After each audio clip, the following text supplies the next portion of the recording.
क्या मतलब इसमें आप पॉइंट्स पे आप देखिए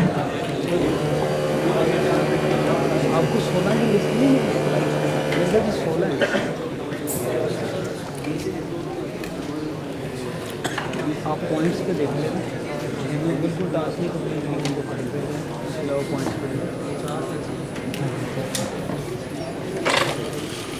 Excuse